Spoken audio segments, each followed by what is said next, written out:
Assalamualaikum warahmatullahi wabarakatuh. Kembali lagi bersama saya di channel Calon Trader. Kali ini saya akan membahas tentang indikator BBMA. BBMA adalah singkatan dari Bollinger Band Moving Average. BBMA ini diciptakan oleh Omar Ali, trader asal Malaysia sekitar tahun 2010. Sebelum memasuki BBMA lebih dalam, berikut ini adalah indikator-indikator yang digunakan beserta settingannya. Yang pertama adalah kita menggunakan indikator Bollinger Band. Untuk settingannya standar, periode 20, defisiasi 2T0, shift 0, apply-nya close. Terus yang kedua, kita menggunakan EMA 50 atau eksponensial EMA 50. Settingannya seperti ini. Terus menggunakan MA5 low. MA5 low settingan seperti ini. Terus MA5 high settingannya seperti ini.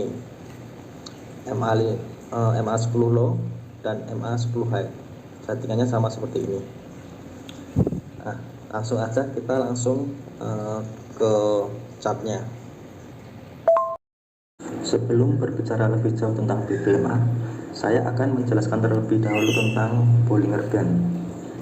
Nah, untuk yang menggunakan trading view, kita bisa langsung cari aja di sini Bollinger Band yang ini. Tempat saya sudah ada, saya sembunyikan. Nah, ini adalah indikator Bollinger Band. Saya akan menjelaskan satu-satu dulu arti garis Bollinger Band ini. Ini yang atas ini adalah top BB, yang di tengah ini adalah middle BB, dan yang di bawah ini adalah low BB. Nah, apa sih fungsi dari Bollinger Band ini? Bollinger Band ini berfungsi sebagai support dan resisten yang dinamis. Jadi beda dengan support dan resisten yang horizontal, yang garis-garis itu. Untuk yang Bollinger Band ini adalah dinamis, dia mengikuti pergerakan harga. Jadi kalau ada harga yang berada di area bawah seperti ini yang menjadi support adalah yang low BB, sedangkan yang di tengah ini middle BB ini menjadi resisten 1, dan yang di atas top BB menjadi resisten 2. Sedangkan apabila harga berada di area atas seperti ini yang menjadi support adalah middle BB support 1, low BB support 2, dan resistennya adalah top BB. Paham ya untuk fungsi dari support dan resisten Bollinger Band ini. Kemudian di dalam Bollinger Band ini ada dua kondisi yang harus kita tahu. Kondisi pertama adalah kondisi Bollinger Band yang mendatar, dan yang kedua adalah kondisi Bollinger Band yang mengembang. Kita bahas satu-satu. Di dalam kondisi Bollinger Band yang mendatar itu adalah seperti ini. Ini kondisi Bollinger Band mendatar. Di dalam kondisi Bollinger Band mendatar kita tandai dengan garis top BB, low BB, dan middle BB itu sejajar. Ini menandakan harga sedang sideways, harga tidak kemana-mana. Sebenarnya ini bisa menjadi momentum untuk para trader yang suka melakukan scalping. Saat harga menyentuh atas, kita bisa melakukan sell, dan kita bisa melakukan close di middle BB atau low BB. Untuk lebih amannya kita close di middle BB seperti itu. Jadi di sini buy, di sini close, di sini melakukan sell, di sini close, di sini melakukan buy, di sini close, seperti itu. Ini adalah kondisi Bollinger Band yang mendatar. Kondisi yang kedua adalah kondisi Bollinger Band yang mengembang. Karena fungsi dari Bollinger Band ini adalah mengawal pergerakan market, maka harga tidak boleh keluar dari Bollinger Band. Itu adalah rules-nya. Jadi rule-nya adalah harga tidak boleh keluar dari Bollinger Band. Jadi apabila ada harga yang keluar dari Bollinger Band, baik top BB maupun low BB, itu sebenarnya menandakan sebagai momentum perubahan sebuah tren. Nah, kita bisa lihat contohnya seperti ini. Ini dari kondisi mendatar. Kemudian ada harga yang keluar dari mid BB, ini close di luar low BB. Ini menandakan harga ada dorongan kuat ke bawah. Ini mengawali sebuah downtrend. Maka harga dia menjadi turun. Saat harga turun, ini akan membuka atau mengembang ke low BB dan top BB nya. Dia berubah menjadi turun, dan ini low BB ini menjadi support dan resisten ini. Jadi saat menyentuh resisten, kita kembali re-entry sell seperti itu. Nah, begitu juga sebaliknya. Ini ada harga yang close di luar top BB. Ada 1-2 candle yang keluar dari top BB. Ini menandakan harga akan berubah menjadi top, menjadi uptrend seperti itu.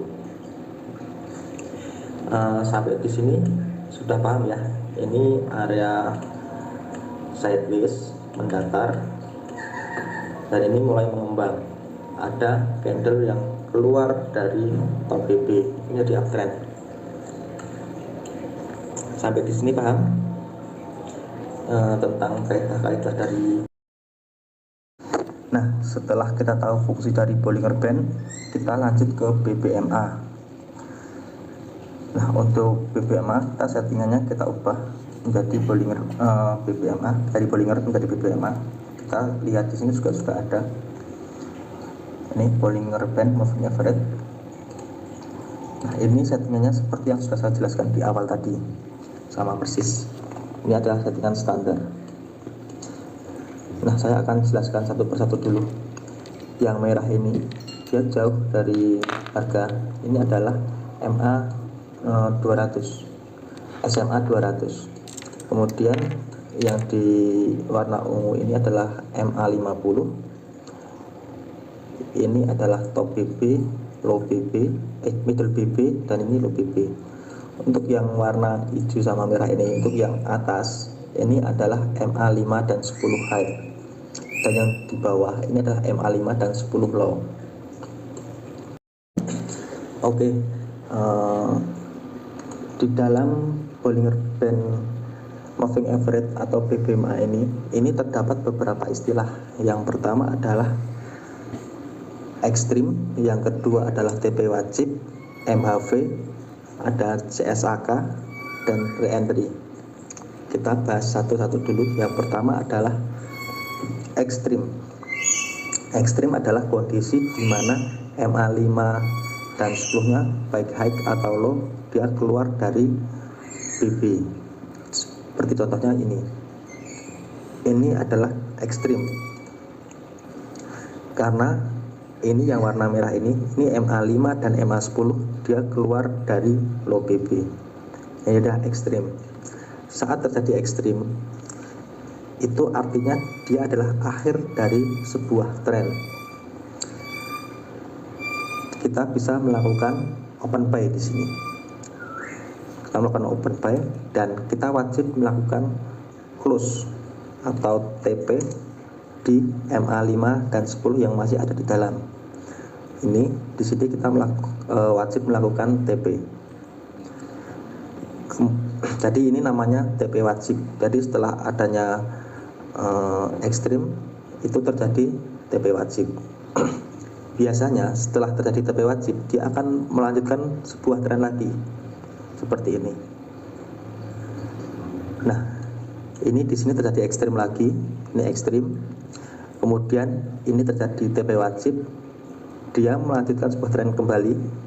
Lah, saat tren ini tidak berhasil menembus low BB, ini disebut sebagai MHV atau market hilang volume.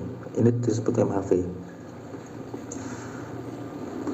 Setelah terjadinya MHV, dia berarti akan reversal atau berubah tren. Kemudian dia akan naik.